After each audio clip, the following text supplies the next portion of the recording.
গায়েব হওয়া ৫ ছাত্রছাত্রীর ট্যাবের টাকা পুনরায় তাদের ব্যাংক অ্যাকাউন্টে পাঠালো রাজ্য সরকার।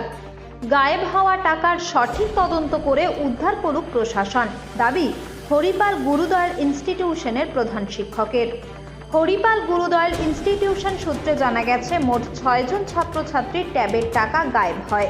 যদিও একজন ছাত্রের টাকা ফেরত পাওয়া যায় প্রশাসনের তৎপরতায়, কিন্তু বাকি ৫ জনের টাকা ফেরত না আসায় স্কুলের পক্ষ থেকে শিক্ষা দপ্তর, থানা ও সংশ্লিষ্ট ব্যাংক কর্তৃপক্ষকে জানানো হয়। তদন্ত চলাকালীন জানা যায়, ধূপগুড়ি, কৃষ্ণগঞ্জ ও কলকাতার কাকুরগাছি এবং গড়িয়াহাট এলাকার মোট ২টি রাষ্ট্রায়ত্ত ব্যাংকের শাখার ৫টি ভিন্ন অ্যাকাউন্টে টাকা জমা পড়ে। গায়েব হওয়া ৫ ছাত্রছাত্রীর টাকা উদ্ধার না হলেও পুনরায় ওই ৫ ছাত্রছাত্রীর অ্যাকাউন্টে ট্যাব কেনার টাকা জমা করেছে রাজ্য সরকার। মঙ্গলবার ওই ৫ ছাত্রছাত্রীর অ্যাকাউন্ট প্রতি ১০,০০০ টাকা করে জমা হয়েছে বলে জানিয়েছেন স্কুলের প্রধান শিক্ষক। ট্যাবের বিষয়ে মূলত যেটা হয়েছিল, একটা রং বেনিফিশিয়ারি, অর্থাৎ একজনের অ্যাকাউন্টের টাকা অন্য আরেকজনের অ্যাকাউন্টে চলে গেছিল। আমার স্কুলের ৬ জন স্টুডেন্টের এরকম হয়েছিল। তার মধ্যে একজনের টাকা ফিরেও আসে, অর্থাৎ যার অ্যাকাউন্টে গিয়েছিল সেখান থেকে রিভার্ট হয়। বাকি ৫ জনের টাকা, সেটা আমরা বিভিন্ন জায়গায় জানিয়েছিলাম, যেমন আমাদের শিক্ষা দপ্তরে জানানো হয়েছিল, পাশাপাশি ব্যাংকে জানানো হয়েছে। ইন্দাসিন ব্যাংকে আমরা মেল করেছিলাম, যেহেতু ইন্দাসিন ব্যাংকের এটা মূল অফিসে আমরা মেল করেছিলাম। পাশাপাশি স্টেট ব্যাংকেও দিয়েছিলাম।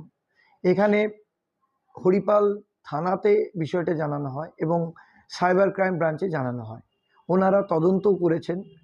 আমাদের যেটা ধারণা, যে এটা কোনো জায়গাতে একটা হ্যাকিংয়ের বিষয় রয়েছে, কারণ বাংলা শিক্ষা পোর্টালে ওটিপি আসার পদ্ধতিটা নেই। একমাত্র যখন আমাদের কোনো সাবমিশন হচ্ছে, সাবমিশনের পর ওটিপি আসে, কিন্তু তার আগে কি হচ্ছে না হচ্ছে সেটা এইচওআই বা কেউই জানতে পারছেন না। তার ফলে এই দুর্বল থাকার জন্য এই আমাদের পোর্টালটা কোনো জায়গা থেকে হ্যাকিং হয়েছিল বলে আমাদের ধারণা বা আমরা বিশ্বাস করছি। কিন্তু ভালো খবর যেটা, সেটা হলো এই যে ৫ জন ছাত্র ছাত্রী যারা পায়নি টাকা, তাদের কিন্তু টাকা প্রশাসনের তৎপরতায় ফেরত এসেছে।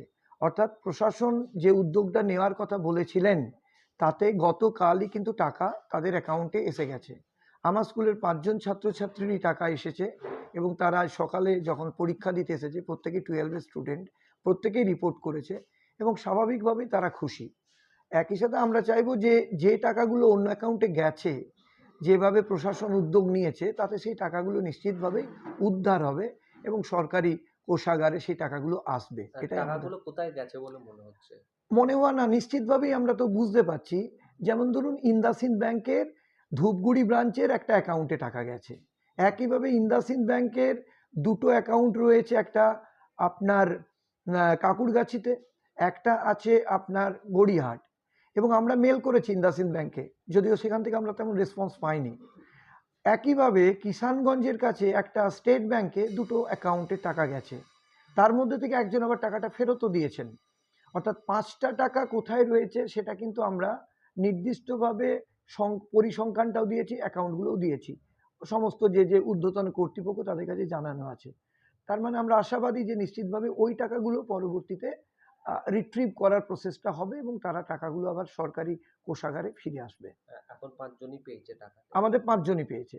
প্রশাসনের যে উদ্যোগটা নিয়েছিল এবং এটা সোমবার দিনের মধ্যে বলেছিল, আমাদের এখানে যে ডিপার্টমেন্ট ডিআই অফিস, তারা বলেছিলেন, এবং ডিআই অফিসের তৎপরতায় এবং প্রশাসনের অন্যান্য অংশের তৎপরতায় তারা টাকাটা কিন্তু ৫ জনই ফেরত পেয়েছে।